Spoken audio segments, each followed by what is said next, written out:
Welcome back, guys, to another New Game Plus stream setup guide. This time where we go all out and see what we can really do. If you're just getting started with stream, maybe check out our previous videos on the essentials.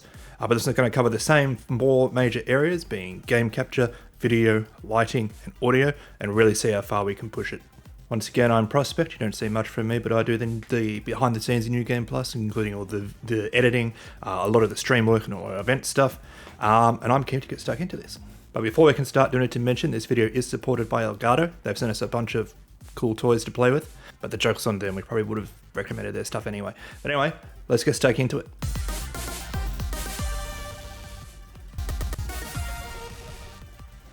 Let's talk game capture then. That's where we started before, that's where we'll start now. Last time we ended up with a USB solution, or more specifically the HD60 Plus. A great solution, great game capture. We can do better even again. While the USB capture options offer a lot of flexibility with their plug-and-play nature, we can do better, and that's by going PCI. So sticking with Elgato, they are our first choice, even if they weren't supporting the video. 4K 60 Pro is what we're going with here. So with a PCI solution, we take a card similar to a graphics card, but much smaller, and plug it directly into the motherboard. This gets us a setup that's more permanent, more stable, and has a lot higher bandwidth, so we can get even more video quality out of the devices we're using. Now, don't be daunted by the word motherboard. The installation is actually pretty straightforward. You don't need an IT degree to do it. Here's the motherboard I prepared earlier, about 10 years earlier now, I think. So long as you have one of these PCI slots available, generally one will be taken up with your graphics card. It's just a matter of simply plugging it in and away you go. Like the USB device, it's got a HDMI input and a HDMI loop out. You don't even get that on some professional grade capture hardware. Now, apart from being a more permanent sort of setup, these PCI capture devices tend to actually reduce a lot of cable management because it's sort of set and forget in a way it goes. It also completely eliminates any latency delay that you might find in some older USB devices. We definitely have found that to be the case, yet never with any PCI device, no matter what brand you go with. So if you're finding that you're getting delay between your inputs and what's happening within the capture software, absolutely go for a PCI device. That's basically it. There's not a whole range of things we can do in terms of upping our capture device and blinging it out, but installing a internal card over a USB card is generally a much cleaner, much nicer solution. It gives you a lot more fidelity as well. Okay, so if you watched my previous video on the basics, you would have noticed I spent a lot of time ragging on webcams. They're fundamentally flawed in that they have a very small lens, and therefore there's only so much you can do in post-processing to actually get a really nice image out of them. So what do we do instead? We get an actual camera, like the one I'm using here, or a handy cam, or any sort of camcorder. But then we have to get that signal into our computer live. So we can use another capture device, but then I'm running two, one for the game and one for the camera. And that amount of raw processing of video data twice simultaneously is actually going to start to chug your PC, or at least cause situations where your CPU usage or your GPU usage is higher than it needs to be. That's where a product like CamLink comes in. It's got HDMI on one end, USB on the other. It essentially acts like a capture device, except it is fundamentally different. The difference between a CamLink and a capture device is that it converts the signal that it's receiving from the HDMI into a webcam signal. So it tricks your computer into thinking you're plugging in a webcam. This is a lot better because a webcam video signal is much easier for the PC to process. It's going to be less strain on the overheads of both your GPU and your CPU. And it has much greater compatibility. It's going to work natively with things like Discord and Skype and Zoom. It's very much just an easier way to use your camera in your stream. So it's essentially a capture device, so why not use it to capture your game? Well, you don't quite want to do that because a webcam signal and a game signal isn't quite the same. There can be some compression based around it, and you don't want to get that in your game. Less of an issue if you get that compression in your video, but you don't really want it in your game. So use a capture device for your game capture, use a CamLink for your video capture. Now this technology and these kinds of products isn't unique to Elgato. Blackmagic Design in particular make ones that are both better and worse, and there's more and more popping up every day. So let's see in action. Let's do a comparison between plugging in a webcam, plugging in a camcorder, and plugging in a professional camera. Excuse the messy room, but here's my webcam setup. As you can see, it's not quite as good as it could be. You can see, especially here, it doesn't know what to do with the exposure. It's really hot, really bright spots, really dark spots. It's generally not good. We've done all we can to make it better, see the previous video, but let's upgrade this camera to something a little bit better. Specifically, next jump up is the prosumer camcorder here. So let's go with this Luxuria camera. This is the Canon camcorder running through the CamLink. already you can see this is way better. There's much nicer level of contrast between the lights and darks going on in this image. As well, it's just greater definition. It just looks nicer. It's a nicer, crisper image. It's picking up that light better.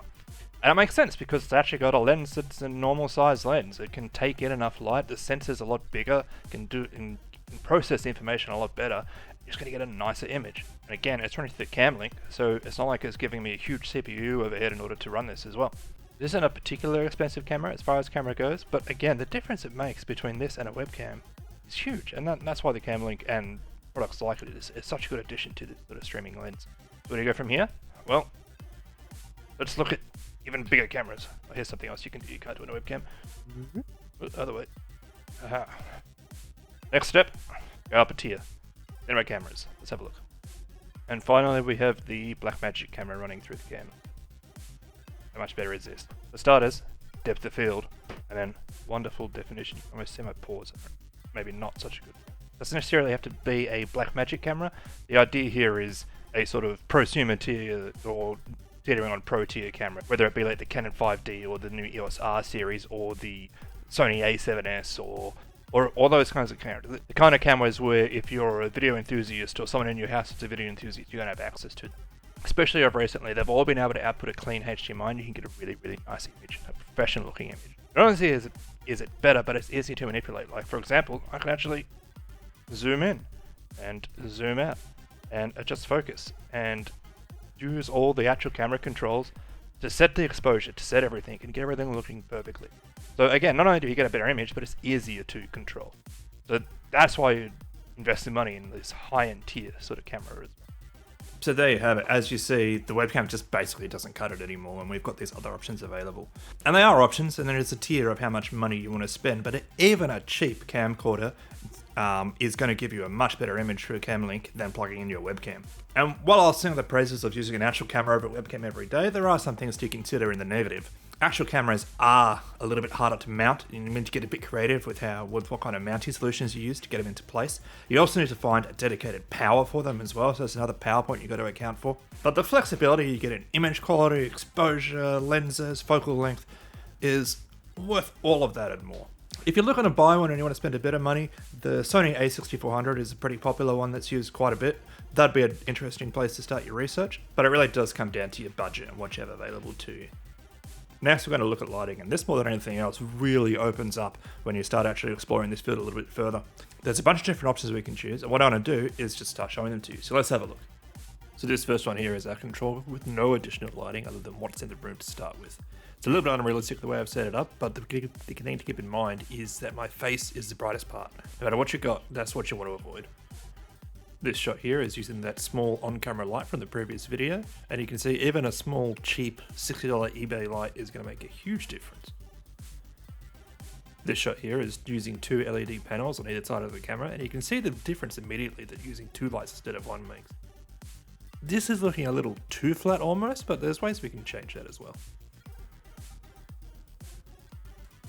This shot is using a single Elgato key light to one side of the camera, and you can see there's some really nice contrast to the left and the right side. But unlike the cheaper on-camera light, there's a lot more illumination. The light's just pumping out more light, which makes a huge difference. This shot's using two Elgato key lights, one on either side of the camera, and naturally using two lights the lighting is a lot more even.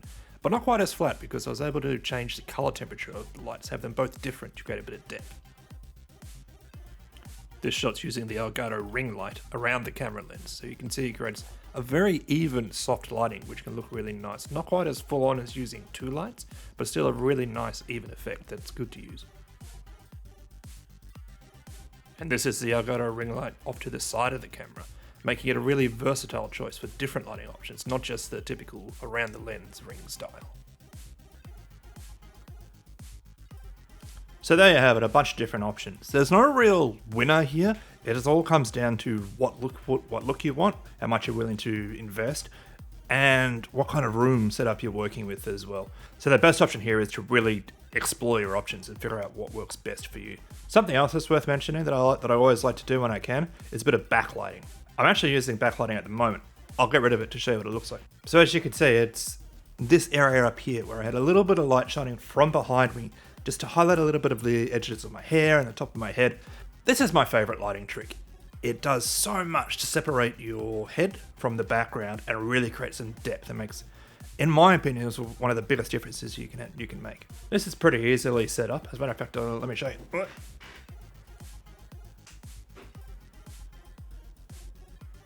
So as you can see, there's literally just one of those little camera lights on top of a stand, and that's it. And like I say, it can make a huge difference. So let's talk audio. There's a lot we can talk about here, but I'm mainly going to concentrate on what kind of mic you want to use and whether you need to use a soundboard or not. In terms of what kind of mic, you generally want what's called a condenser mic. It's just a different kind of technology that's going to give you more of that sort of radio voice rather than what you can get off a gaming headset. In terms of whether you want a soundboard and what that can add, well, let's explore that. Let's switch over to a soundboard setup. So here you can see I've gone and set up a soundboard and a Rode Procaster mic.